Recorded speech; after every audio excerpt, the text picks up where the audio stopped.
Kench and Poppy also. Two very tanky options for top lane. Yeah, speaking of popular champions. Well, one last man for Echo Fox here going for their third. You looked over and shook your head. That's basically agreement that it was a funny joke. Final ban comes through as Lissandra, so removing some of the engage tools here. Yeah, they might be signaling some sort of long range, some sort of poke, maybe siege comp here for Fox. Very early to tell, but Huni's Lissandra was all around spectacular for Immortals. In cracking that game wide open. His engages, his flanks, whether it be through TP or simply walking around the wards, worked out every single time for Immortals. Yeah, well, final bans come through. Echo Fox now 30 seconds remaining. They've used up half the time so far in deciding what they want to pick up first. Of course, Lulu and Graves, no strangers to the ban list, and it ends up being Kalista here. So Keith, back on the Kalista, denies it from Wild Turtle. Pretty strong early pick here for Keith. I mean, last time he was on Ezreal, favoring the blue build, Ezreal build. This time around, though, he'll be enabling the team quite a bit more, and enabling Big, who has also sort of been hit or miss in the LCS so far as well. Yeah. See what they can combo that with. All-Star is still on the docket here, so definitely is still available if it does pass through Immortals' hands. That has really been just such a strong combination. And Alistar is the most popular support across the world for the last week. And of course, Immortals aren't in a rush to take that champion away because Aiden would rather play something ranged, so that champ still left up despite being now down to the 4th and 5th picks of champion select. Instead, Lucian picked up for Wild Turtle, even though Kallista's already off the table. So really the only priority champion even grabbed here was Immortals saying, yeah, we'll take Elise as the best jungler with Graves gone. Wild Turtle has only played Lucian and Corki, and Corki's banned, so they were able to grab up the Lucian very early on. Definitely had a good performance on it yesterday, and they also don't give away much. You can form one of those long-range team comps. They have the option to go for it here. Yeah. Lucian and Elise do fit really well into that, but they can also go standard team fight with this. Boulder could always play Lux. We'll see what they go for. Echo Fox now to make their own choices. They're taking a good long time in their champion select. Looks like that is going to be the Alistar. I think no big surprise. Kalista Alistar is a very popular bot lane if you can get it. I know Monte Cristo said it was the best bot lane in all League of Legends, I think, in this week's LCS casts. So definitely a lot of proponents of this. Meanwhile, an early pick on Fiora, solo being trusted with a split pusher. And they're also, of course, denying it from Huni by doing this. Huni just waiting for the top lane to show, though. Huni's champion pool is extremely diverse, and he can run Quinn right into it. Quinn's even been banned against them previously. Huni had a lot of success with this. Remember, at All-Stars as well, he was a big proponent of the champion. Yeah. So we'll see if he's able to take down Fiora, because the tank stat's not going to be there, so he'll be able to take that damage champion head-to-head. When you can definitely get across the map and try to influence everything. You can follow Rainover around, and birds and spiders can run together and kill things off. Of course, another Janna game comes out for Adrian. If it's not banned, he will pick it. Comes into this game with a 51 KDA on Janna specifically. If it's not banned, he has picked it. I don't believe he's ever not. Yeah, that's what I'm saying. In the past, it's true. Oh, what did I say incorrectly? Nothing. I guess I said saying, it will. It's a trend, but you're projecting to the future. It's a prophecy from Free. It is a prophecy, and I feel like it's a really easy one to predict when it's 100% so far. Last two picks come through for Echo Fox. They're hovering Taric, as unlikely as that's going to be. Gangplank actually would be a pretty worthwhile pickup for them. I know Gangplank actually dropping down this far in the draft is extremely rare. Yeah. Lee Sin comes through for Grigney, and it's going to be a mid Gangplank for Golden Glue after all. Very physical damage heavy team. Yeah. With some versions of armor penetration, but otherwise stack armor, win the game. Yep. I mean, there is the true damage factor there from Fiora, but basically very easy itemization, and I do expect Rainover to go Cinder Elise into tank this time around. He does have the option. You can still go offense here, but it makes it so hard to play around. There's just a ridiculous amount of physical damage coming out of Fox right now. There's a ridiculous amount of damage really on both these lineups, right? It's Lucian, Syndra, and Quinn all going pretty aggressive, to be honest, as far as their builds are going to be. Yeah. The one thing I do really like here for Immortals was the last round pickup of Syndra, because Alistar as a front line is extremely hard to deal with, but Syndra's stun can go right through Alistar and still stun the back line. You can stun many people with it.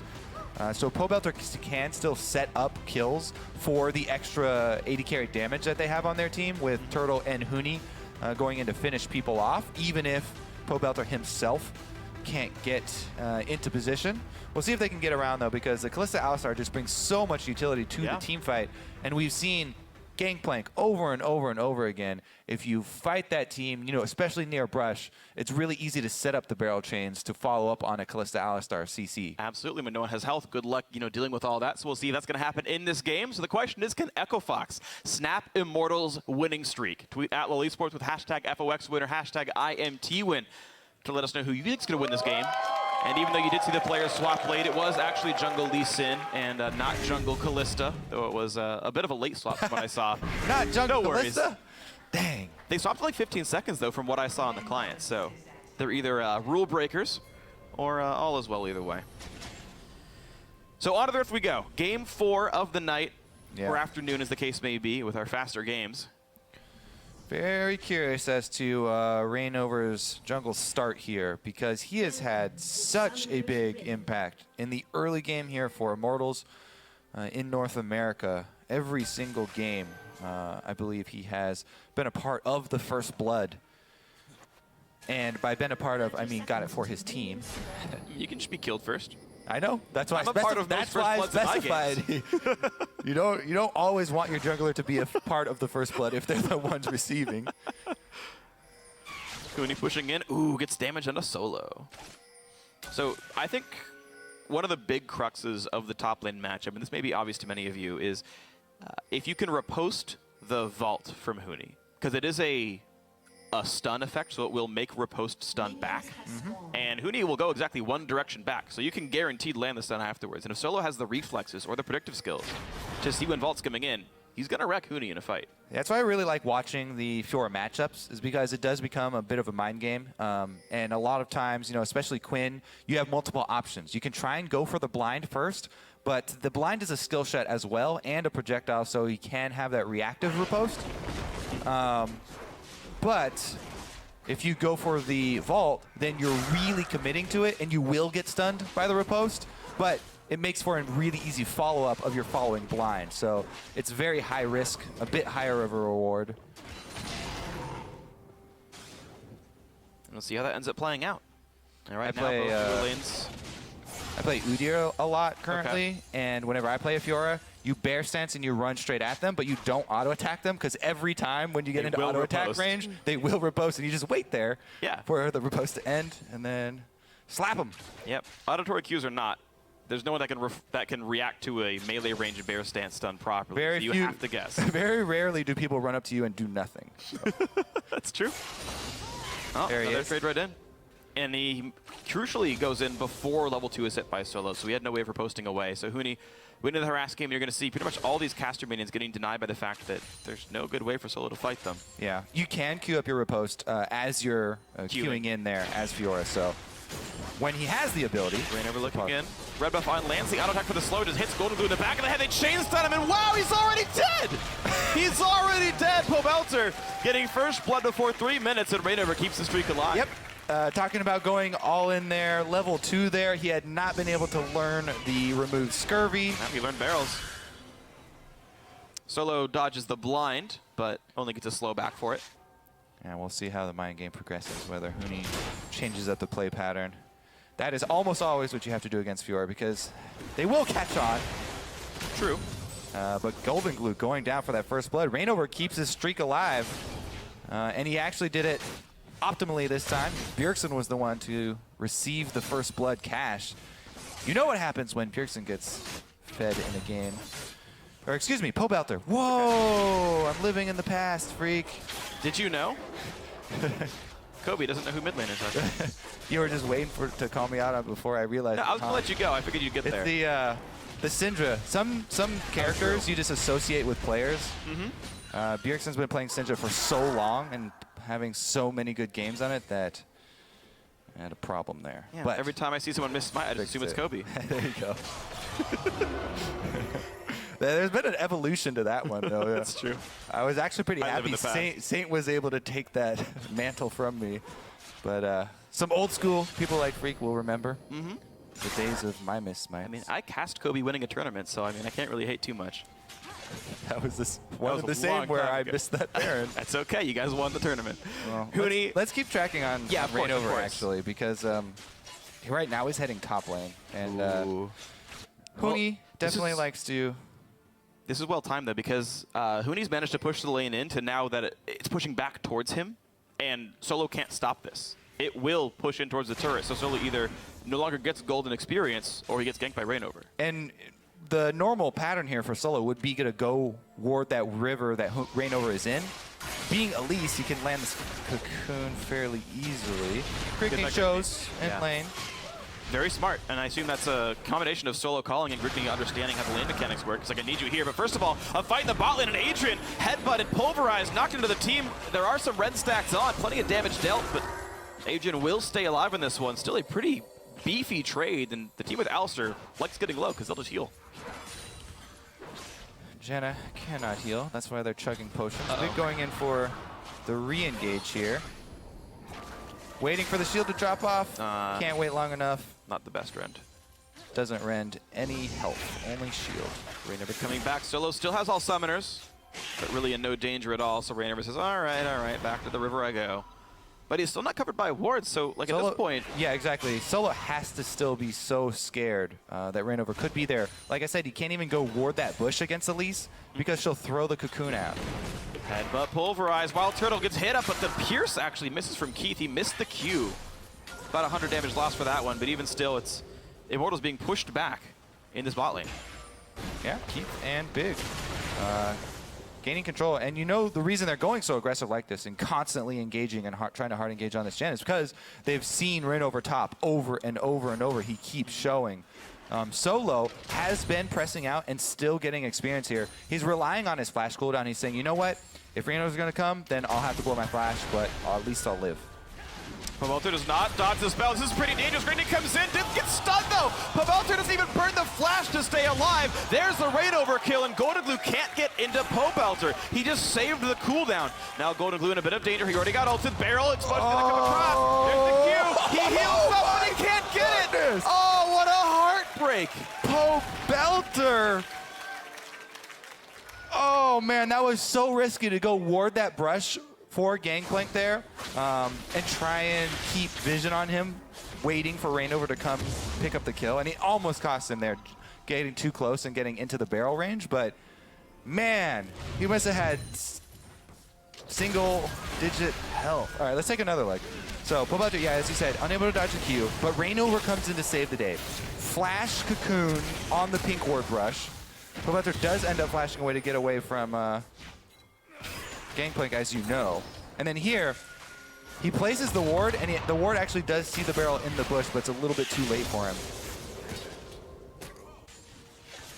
Unlucky there for Golden Glue that he didn't quite get enough damage. Pretty unfortunate stuff. Gather the Weak able to save Pavelter's life.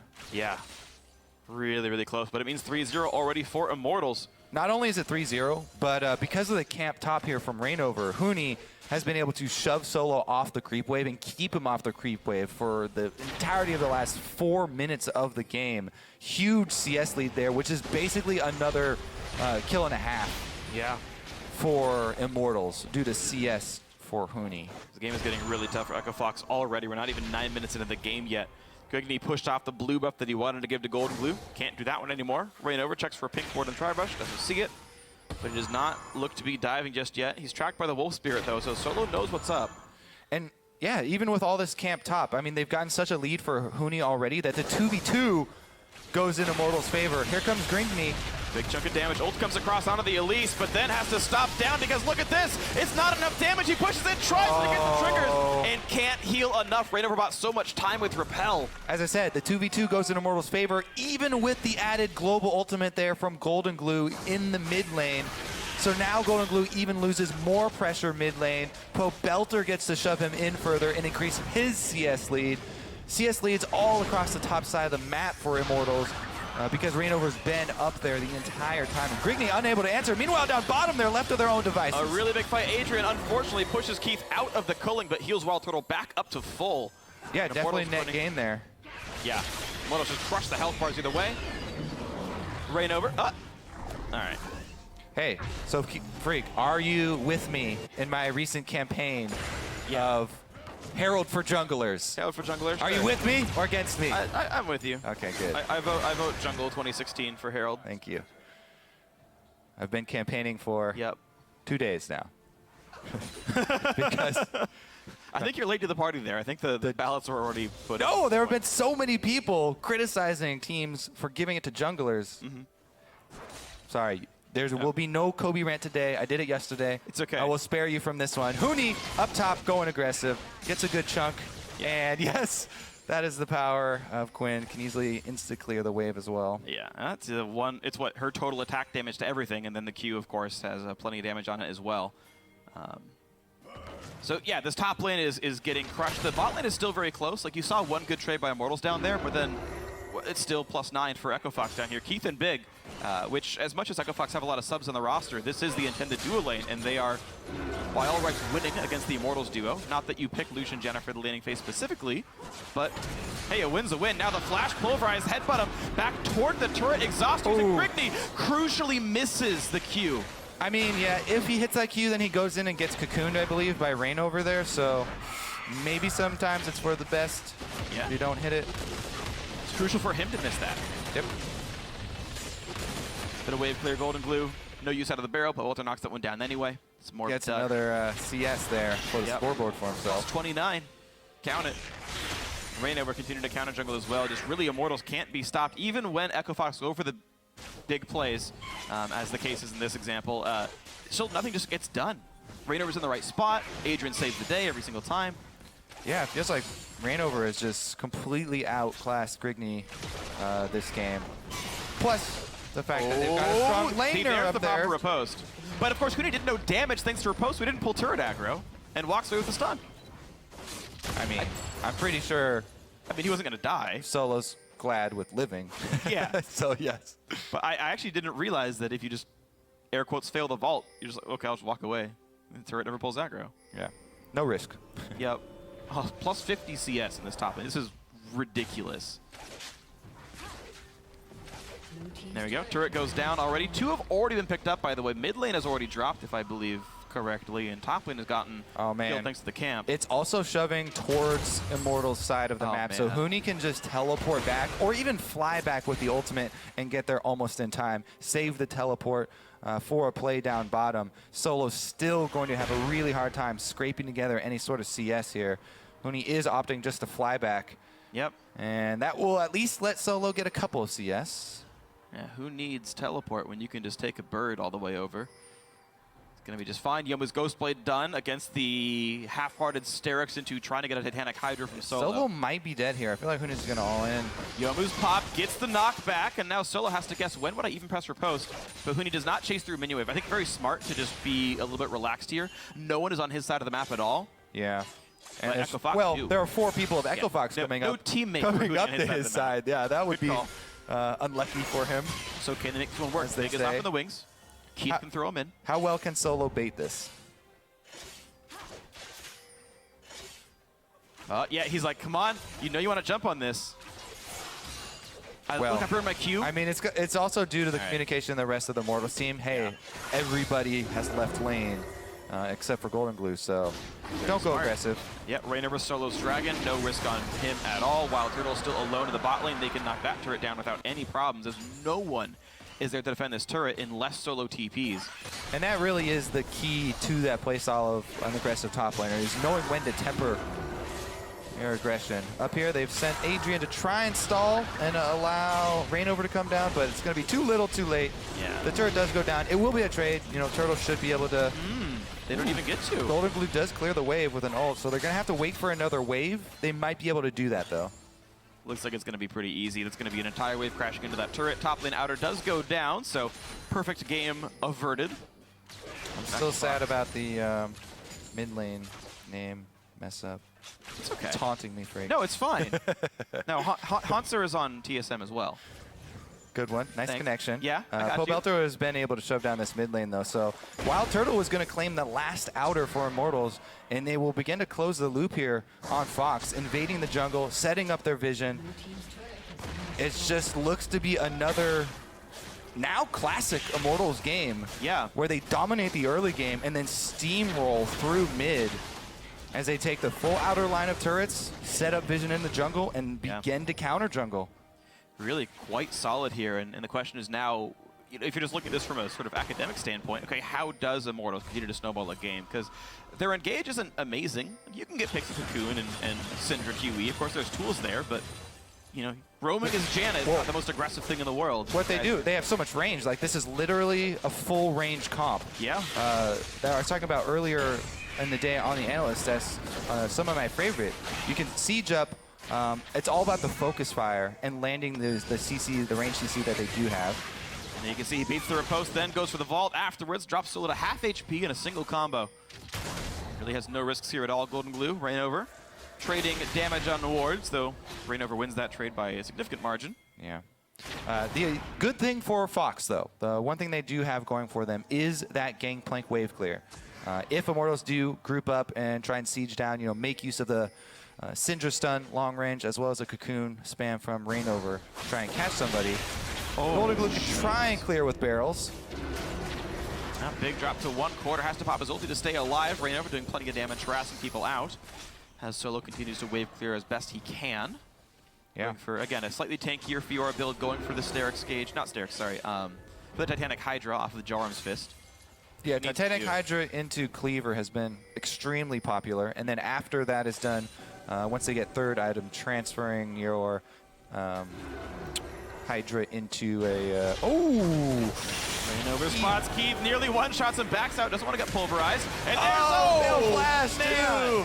Flash means nothing. There goes the kill onto Big as well, who's missing his ulti now at this point. A 2 for 0. They just found him in the jungle. Yeah, they didn't even have to siege up in order to get those picks. The Cocoon, easy to land from Brush there, and then Pobelter follows up. Hooney's on the chase. Flash for Repel, the Q not quite in range. He's gonna flash over Hooney. He's gonna pick him up. He's gotta leave the base now, but now Grigny's in the wrong spot as well. Another kill, 4 in a row, and now it's Hooney in a battle with Solo. It's a battle that Solo can't win. But he can live. That's a win, sort of. All right, so like the lone man standing, I guess, lives up to his name in this one. But honestly, Freak, do you think that Immortals can beat their time of 18? A minute, 20 seconds from now? 40? I think so. 18:20, I believe. 18:20? Game time. All right. I think they'll get the inhib and have to back out, or just the inhibitor turret and back out. This is a bit risky to keep going. Pobelter's staying in range, though.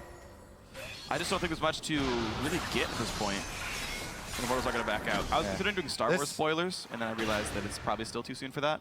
Yeah. It will always be too soon. It will not always be too soon. Luke Skywalker is Darth Vader's son. Deal with it.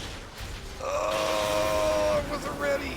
All right, Keith was not ready either, as he not only got attacked from the brush by the itsy bitsy spider, but also flashed into the wall. And here's the follow-up as well, as we speed up. Hooney just going to chase him down. Rainover flashes into range for that repel. They do end up getting it, though, so not quite a wasted flasher, I guess. Everybody just getting cleaned up, though. This is just a massacre on Fox territory. Immortals are ridiculously good. This level of domination of the North American LCS has not been seen since Cloud9 first entered the league. I was going to say since Worlds last year. Oh, man, since October. Hey, day one was fine. Yeah, it's true. Go back to those days. That's what Immortals wants to do right here. Wow. Solo is gone already. 9-0 in kills. Immortals just are steamrolling everything. It took a long time for Hooney to get a kill, but he won his lane so hard that now he's just pouring into team fights. 18 minutes and 39 seconds in. This will be an inhibitor kill as well as just a kill onto Grigny and Big potentially. Golden Glue drops the cannon barrage. Doesn't get much with it though. And now Big's ulti's going to time out. So Adrian is going to find something to do. A stun and a Pobelter. This could be a kill picked up. A shield comes in. He'll stay alive. The ulti by Adrian to get some heals as well. And the chase is in. Keith goes down. Grigny's going to be next. And Golden Glue. Wow. Again, just a slaughter. Nearly 4 kills in just that fight alone. Yeah. 12-0. I doubt anyone loses their Immortal tag in this game unless they try and overextend.